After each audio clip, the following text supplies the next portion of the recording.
Ngayon po ay break sa ating series sa End Times, May 31. Ano po, ito isang series break. Kaya po hindi sa Matthew manggagaling ang ating teksto. Ano po, tayo po'y manalangin. Panginoon, pinupuri ka namin sa inyong salita na siyang magpapalakas sa amin, nagpapalakas at nag-iingat. Salamat, Panginoon, na mayroon kaming confidence sa end times. Kami ay inyong mga anak at kayo ay aming Ama. Salamat, Panginoon. Gabayan niyo kami sa pagtalakay ng inyong salita. Ingatan niyo kami at ang mga mahal namin sa buhay. Tulungan niyo po kami na maintindihan ito. Punuan niyo po ang kakulangan ng inyong tagapagsalita. At ang aming mga puso, ang inyong espiritu ang mangusap at magliwanag sa amin. Isang bagay na something that you can do way beyond what the discussant can explain. So we thank you, O God. Work in us and help us to prioritize growing in you. All this we pray in Christ's name. Amen. Ang teksto po natin ay matatagpuan sa ang teksto po natin, ang title po pala,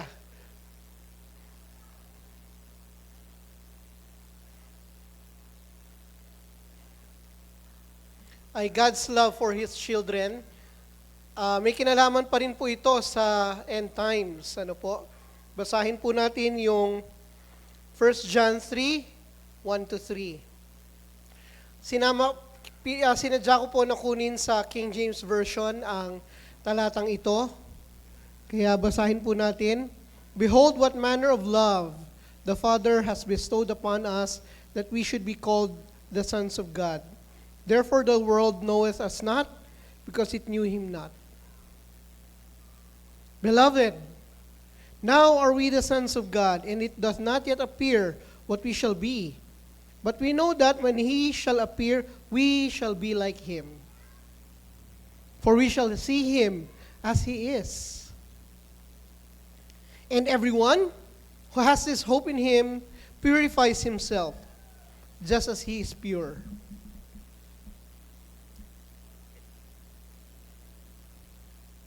Napakatindi, napakalalim, napakataas, napakadakila ng pag-ibig ng Diyos para sa atin upang ituring tayong Kanyang mga anak.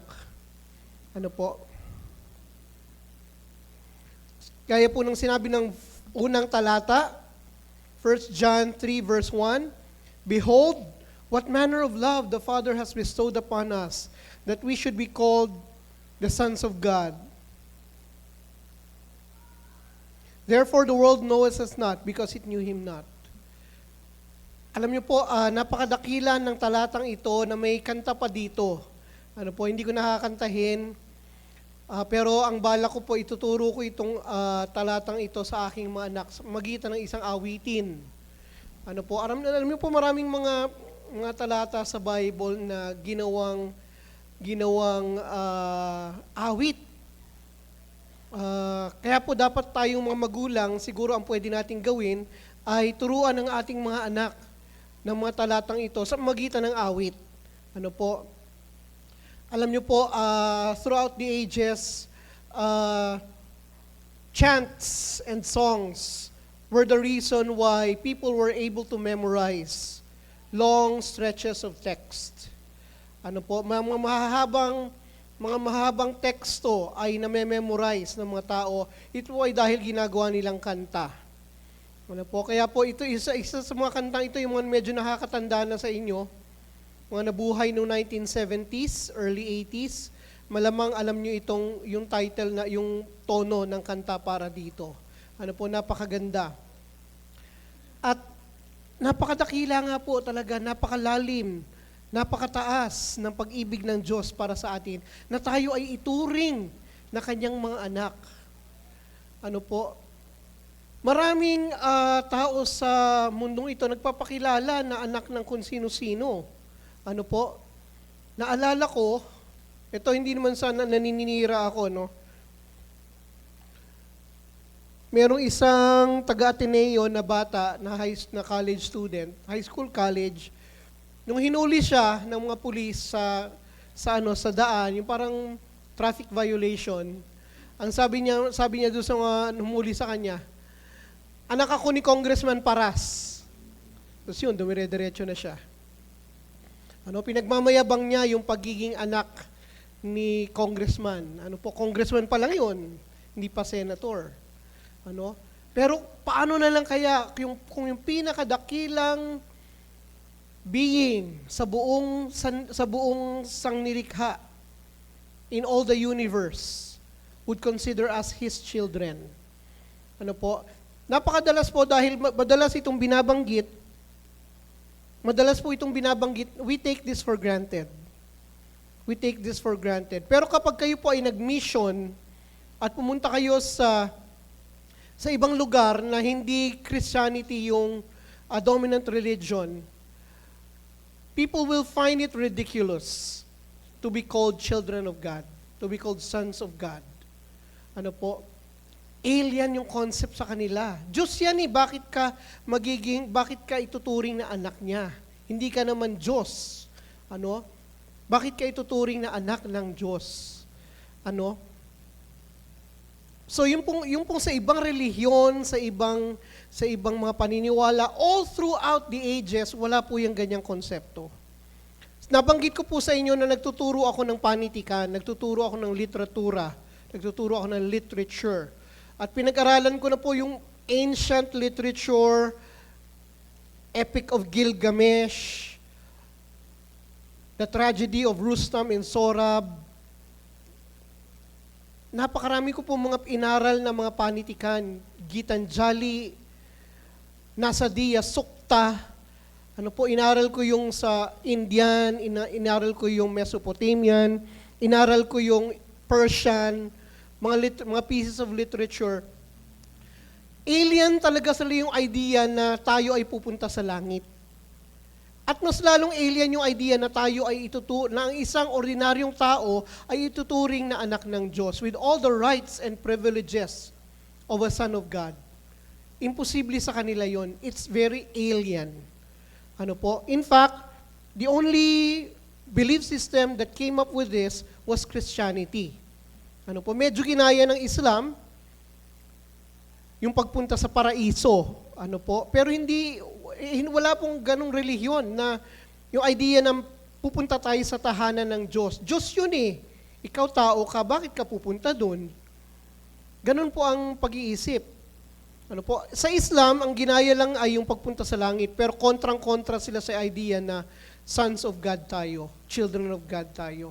In fact, doon sa Al-Aqsa Mosque, meron silang sinabi na hindi daw walang anak ang Diyos. Pero sinasabi sa Biblia, behold what manner of love the Father has bestowed upon us. Just imagine the kind of love the Father has bestowed upon us. Alam niyo po, dahil po sa mga ganyan talata, iniisip ko ang Ama. Talagang napakatindi ng pag-ibig ng Diyos, Ama, para sa atin. Na binigay niya ang kanyang bugtong na anak para magpakasakit sa atin. Alam niyo po, ang proseso para gawin tayong mga anak ay napakasakit.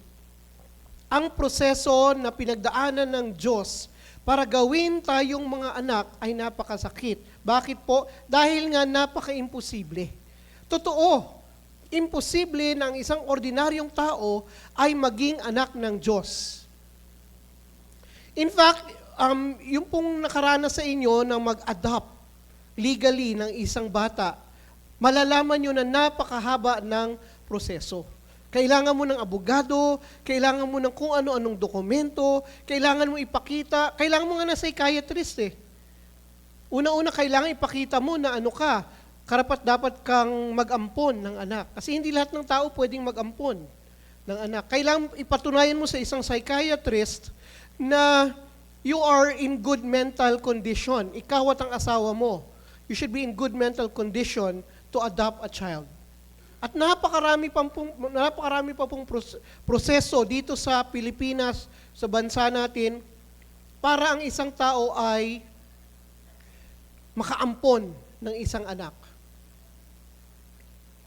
Dahil nga matindi po ang ang mga requirements.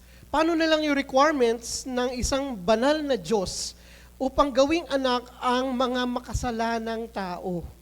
Ano po? Yun po ang isang napakalaking barrier. Napakamakasalanan natin. Kaya ang Diyos, kinailangan niya pang magpakasakit upang tayo ay kanyang gawing mga anak. Ito po ang sinabi, "For it was fitting for him, for whom are all things and by whom are all things, in bringing many sons to glory, to make the captain of their salvation perfect through suffering." Ano po yung napapaloob upang tayo ay maging anak ng Diyos? Matinding pagpapakahirap ng Panginoong Jesus. He became the captain of our salvation. Pag sinabing captain of our salvation, siya yung pangunahing kumikilos para sa ating kaligtasan.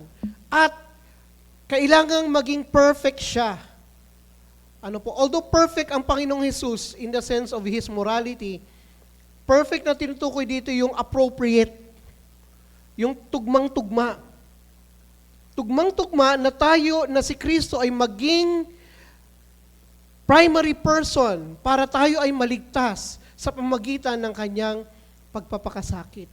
Kinailangang magpakasakit ng Panginoong Jesus upang tayo ay maligtas. Ano po? Muli, maaring dahil bata pa kayo, naririnig nyo na yung mga ganyang kaisipan. Pagpupunta po kayo sa isang kultura na kung saan ay hindi ganyan ang relihiyon na laganap, it's a very offensive idea. It's a very offensive idea, very ridiculous, very offensive idea that God would send His loved one, His beloved Son, to pay the penalty for the sins of mankind. Para tubusin ang mga makasalanan. Napakatindi po na ginawa ng Panginoong Diyos. Para lang tayo maging kanyang mga anak, handa siyang ibigay ang kanyang bugtong ng anak upang makaranas ng pagpapakasakit para lang tayo ay kanyang maging mga anak. Ano po, muli sinasabi ko, maaring napaka-common na nito sa inyo, and there may kasabihan po, familiarity breeds contempt. Ibig sabihin, pag matagal mo nang naririnig yan, familiar ka ni dyan, minsan boring na yan para sa iyo. Ano po? Pero kung sasariwain natin ang ginawa ng Panginoong Jesus para sa atin, makikita nga natin yung sinabi sa 1 John 3 verse 1. Behold what manner of love the Father has bestowed upon us. At maiintindihan lang po natin ito kapag ating itong pinagbulay-bulayan sa magitan ng tulong ng banal na Espiritu. Ano po? We became children of God because of the suffering of the Lord Jesus Christ. Hindi tayo basta-basta naging mga anak ng Diyos. Ano po? Kaya tatanungin kita, ikaw ba ay gumawa na ng desisyon upang tanggapin ang Panginoong Jesus bilang Panginoon na tagapagligtas? Hindi ka pwedeng maging anak ng Diyos nang sinabi mo lang na anak ng Diyos ka. Ano po? Hindi ka magiging anak ni Don Jaime Zobel de Ayala sa magitan lang ng pag-claim na anak ka ni Don Jaime Zobel de Ayala.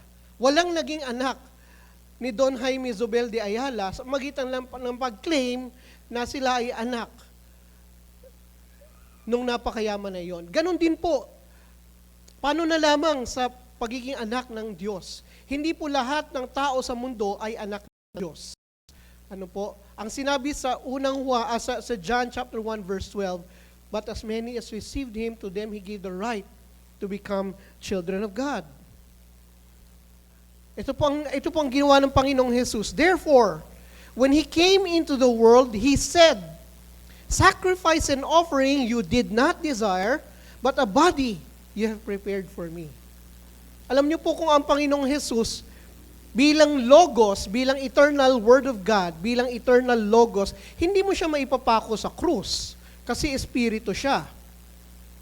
Kinailangan pa na ang Panginoong Jesus ay dalhin dito sa mundo nung Christmas upang maging laman, to become flesh, to become incarnate, to become a human being.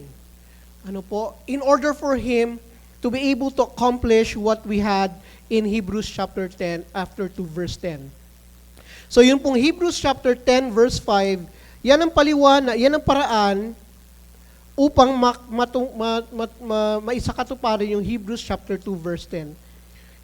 In bringing many sons to glory, to make the captain of their salvation perfect through sufferings. Sa magitan ng pagkatawang tao ng Panginoong Jesus, nagkaroon siya ng pagkakataon na magpakasakit para sa atin. Ano po? Alam niyo po, lagi ko na lang gustong sabihan yung mga taong nagtatanong na, kung Diyos si Kristo, bakit nagutom siya? Kung Diyos si Kristo, bakit namatay siya? Ang Diyos hindi namamatay eh. Nakalimutan po nila na ang Panginoong Jesus ay may dalawang kalikasan. He is 100% God and 100% man. Ano po? Kaya nga po siya nagkaroon ng pagkakataon na magpakasakit dahil siya ay binigyan ng katawan. But a body you have prepared for me. Napakatindi po ng pinagdaanan ng Panginoong Jesus. There was a time na sa prayer meeting po ang ating series ay Exodus. Ano po? Doon po sa Exodus makikita mo yung napakadaming proseso para lang magsamba sa Diyos. Napakatinding requirement para lang magsamba sa Diyos. Alam niyo po ba isang requirement? Alam niyo po ba isang requirement para makapunta ka para makapasok ka sa templo, kailangan hindi ka, anong tawag doon sa ganung anak? Illegitimate child. Ano po? Kapag ang isang bata ay ipinanganak na hindi kasal yung kanilang nanay at tatay, yung kanyang nanay at tatay hindi kasal, hindi siya pwedeng pumasok sa templo. At, ito pang matindi, hanggang sa ikasampung salin lahi. Yung anak, yung kanyang apo sa tuhod, hanggang sa ikasampung salin lahi, hindi pwedeng pumasok sa templo. Ilang daang taon yun? Let's say na 20 years bawat isang salin lahi. 20 times 10. Ano po? 10 salin lahi, 20 years bawat isa. 200 years. Sa 200 years na yon, meron na kayong isang matinding angkan. Maaring mas marami pa dito sa atin. Ano po?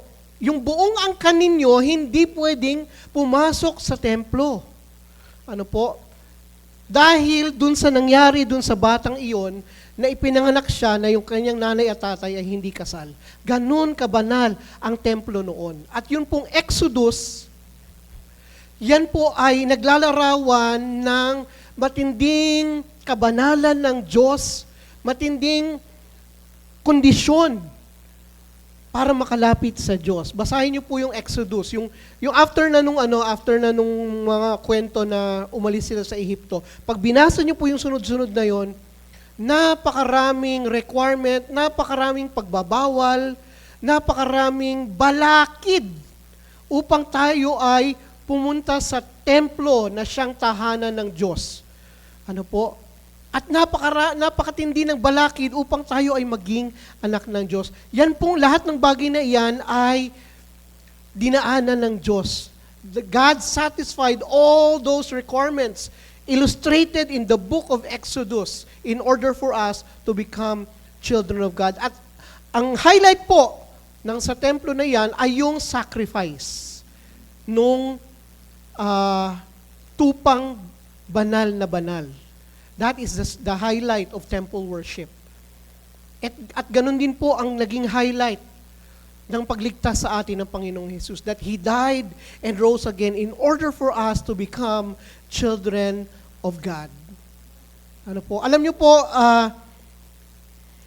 I'm sure nakakita na kayo ng picture na merong matanda na umiiyak na gano'n, tapos merong watawat ng Amerika. Nakakita na ba kayo ng ganong picture? Yung merong matandang Pilipino, matandang Pilipino umiiyak na ganun, tapos merong watawat ng Amerika sa likod niya. Ano po, yun ay, yung taong iyon, after so many years, finally, naging American citizen na siya. Ano po, at dahil po doon, umiiyak siya.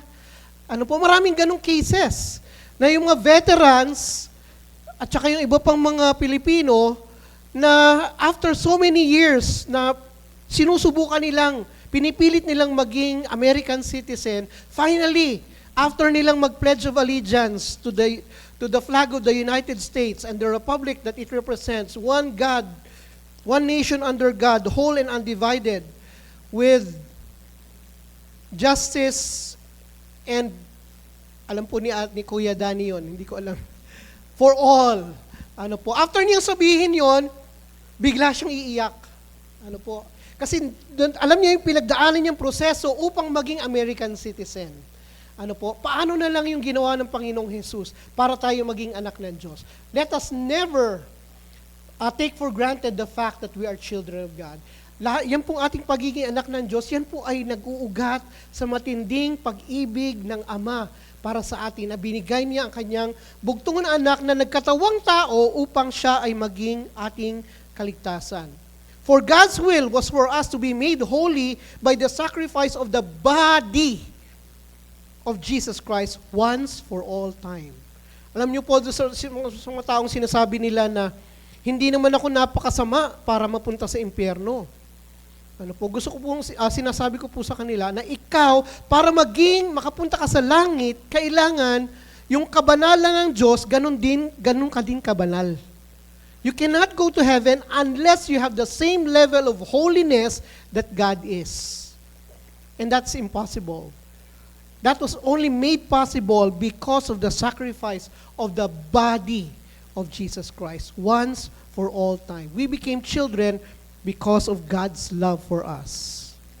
Ang sabi po sa John 1:12, but as many as received Him, to them He gave the power to become the sons of God, even to them that believe on His name, who were born not of blood, not of the will of the flesh, nor the will of man, but of God. Yan po ang dahilan kaya ginamit ko yung King James Version, dahil pinreserve ng King James Version yung word sa Greek, which is sons of God. So hindi po tayo biological, hindi yan biological, it's not the will of the flesh. In other words, kung ikaw ay babae, hindi ka daughter of God. Kasi hindi naman yan nakabase sa biology. Ikaw pa rin ay itinuturing na son of God. Theologically po ito yung sinasabi ko. Ano po, you are not as a daughter of God, you are a son of God. At sa Bible po kasi, pag sinabing son of God, matinding, ano po yan? Matinding theological concept. Pag sinabing son, nakabase po sa Hebrew culture, napakatindi ng pribilehyo. Ano po, napakatindi ng isang pribilehyo ng pagiging son of God. Ano po, kaya po ginamit ko yung talatang iyan, because we are sons of God, that is theologically loaded. Being a son of God gives you so many privileges. Ano po, napaka-committed po ni Lord sa upang tayo ay mailigtas, upang tayo ay kanyang maging mga anak. Napakatindi ng pagpapakahirap na ginawa ng Panginoong Jesus. Ito po, number 2, sa second point po natin. Ang pagbabalik ni Kristo ay may kaugnayan sa pag-ibig ng Diyos sa atin. Kaya niya tayo babalikan. Ano po? Nakarinig na ba kayo ng mga kanta ng mga tao na hinihintay nilang magbalik yung mahal nila? Ano po? O yung iba hindi na aasa. Ano yung kantang yon?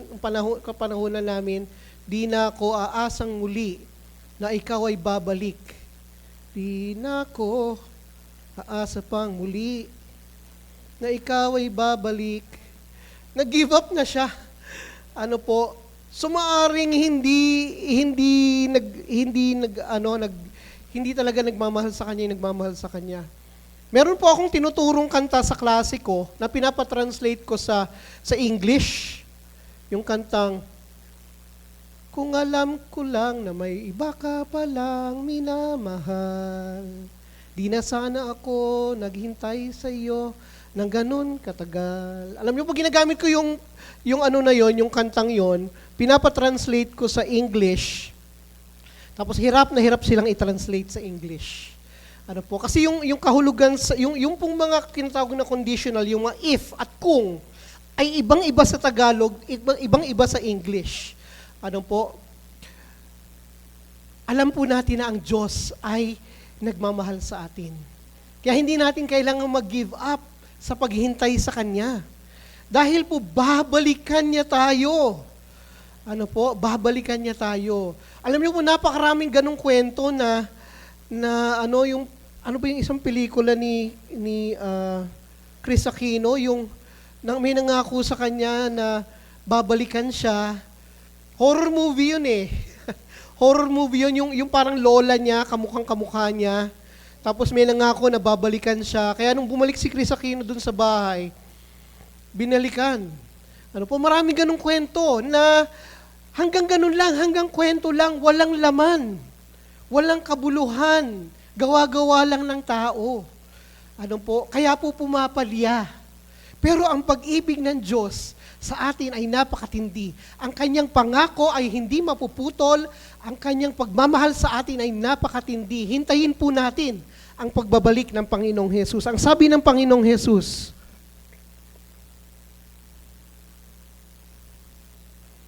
nalang po ayaw. Ang sabi po ng Panginoong Hesus, I will not leave you as orphans. I will come to you. Hindi niya tayo hahayaan na parang mga ulila. Alam niyo po, naging ulilang lubos na ako simula nung May 10. Naging ulila na po ako. Pero ang Panginoong Hesus, sabi niya, I will not leave you as orphans. I will come to you. Hindi niya tayo iiwanan na parang mga ulilang lubos. Maaring ulilang lubos tayo physically, but spiritually, we are sons of God, and we have a God who is committed to us, and He will never leave us. Yan po ang dahilan, isang napaka-importanting dahilan, kaya babalik ang Panginoong Hesus. Ulitin ko po, yan ang isang napaka-importanting dahilan kaya babalik ang Panginoong Hesus. Because He will not leave us as orphans.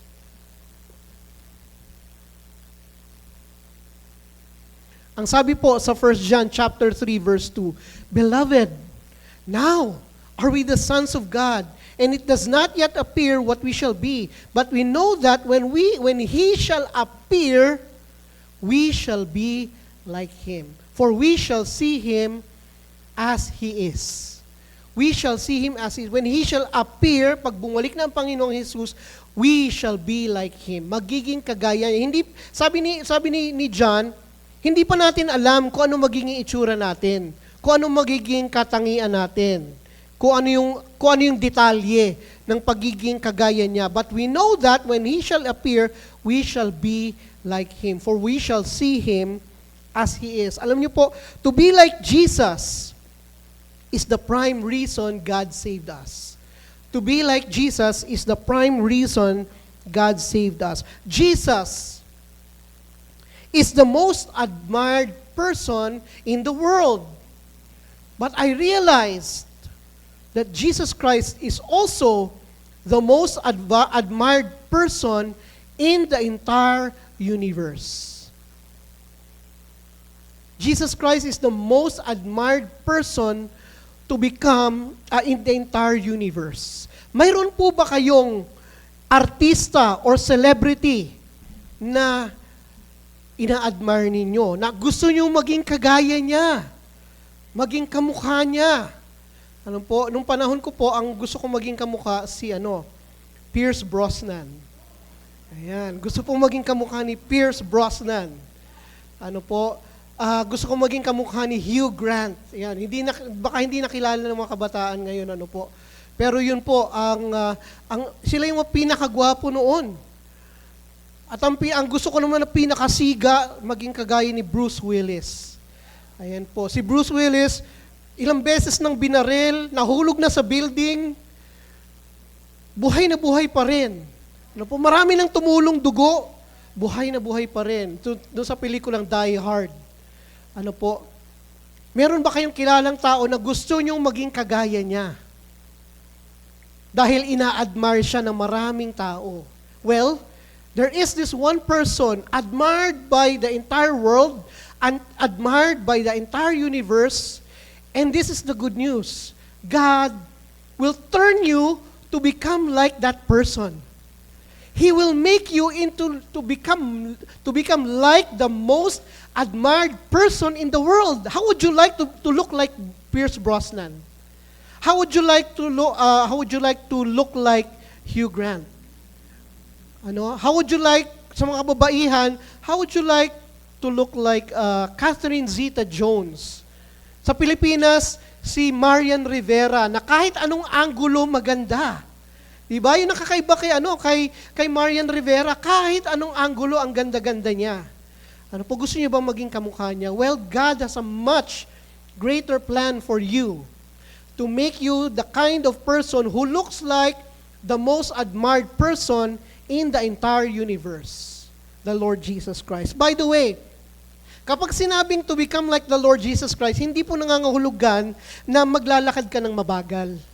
Hindi po nangangahulugan na nakarobe ka. Hindi nangangahulugan na magsasalita ka ng mabagal. Hindi po ganon ang pagiging kagaya ng Panginoong Jesus. But to become like Jesus Christ in His holiness, in His beauty, in His power, in His understanding. Alam niyo po, meron din ako mga ina-admire na mga scientists. Na ang galing-galing naman yung scientist na ito. Ang isang ina-admire ko si Rene Descartes. Nagbakasyon lang po siya, na-invento niya na yung calculus. Pero mo yan, nagbakasyon lang, na-invento niya na yung calculus. Samantala ako, hirap na hirap ako mag-calculus. Si Rene Descartes, nagbakasyon lang, inimbento niya na yun. So in terms of wisdom, I want to become like Rene Descartes or Leonardo da Vinci. But I have better news for you. God will turn you into the brightest person in the world. He will make you like the brightest, the smartest, most intelligent person in the entire universe to become like the Lord Jesus Christ. And even in His beauty, alam niyo po yung kagandahan ni Marian Rivera, yung kagwapuhan ni Pierce Brosnan, walang-wala yan sa tunay na kagandahan ng Panginoong Jesus. Even aesthetically, even optically, Jesus Christ is beautiful. Ganun kaganda ang Panginoong Jesus. And God will turn us to become like Him. And that is why our goal in life is to become like Jesus Christ. Hindi po natin goal in life na magkaroon ng maraming material na bagay. It is not our goal in life to become rich. Although may pasubali po ako, alam niyo po ba na gusto ng Diyos na kayo ay maging mayaman? With true riches. Sa tunay na kayamanan. God wants you to become rich with true riches. Ito po ang sinabi, for God knew His people in advance, and He chose them to become like His Son, so that His Son would be the firstborn among many brothers and sisters. He chose them to become like His Son. Tayo ay special. We are very special. You are very special. Because God will ultimately mold you to become like His Son. Pansinin niyo po ang talatang ito. Ano itong talatang ito? Romans 8:29. Ano yung previous verse niya? Romans 8:28. Yung binabanggit lagi na for all things work together for good to those who love God. Paboritong talata ng maraming tao. All things work together for good to them that love God. To those who were called according to His purpose. And ano ba yung good na tinutukoy doon? Yung yayaman ka? yung magiging malusog ka, higit pa po doon. Yung pong good na tinutukoy sa favorite verse natin na Romans 8:28, yung good po na tinutukoy doon is for us to become like the Lord Jesus Christ. That is the good that God really wants for us. Not just prosperity, not just health, but to become like the Lord Jesus Christ. That is why our goal in life, because we were saved, we are now sons of God. Because we are now sons of God, our goal in life is not to become rich, to become popular, although hindi masamang maging mayaman. Our goal in life is to become like the Lord Jesus Christ. Meaning, anything that is inconsistent with becoming like Jesus Christ is something that we should not follow. So una po, mahal na mahal tayo ng Diyos at babalikan tayo ng Panginoong Jesus. God will make us to become like the Lord Jesus Christ. Kaya nga po ang sabi sa susunod na talata,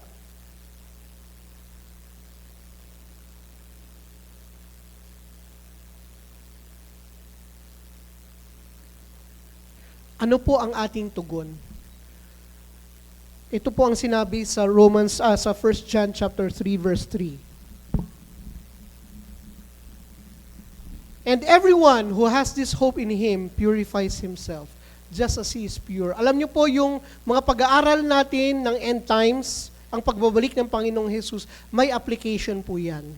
May application po yan sa ating sitwasyon ngayon, kung paano tayo mamumuhay. Everyone who has this hope in Him purifies himself, just as He is pure. So paano ba tayo, how do we purify ourselves? Well, number one, we get rid of our own selfish goals.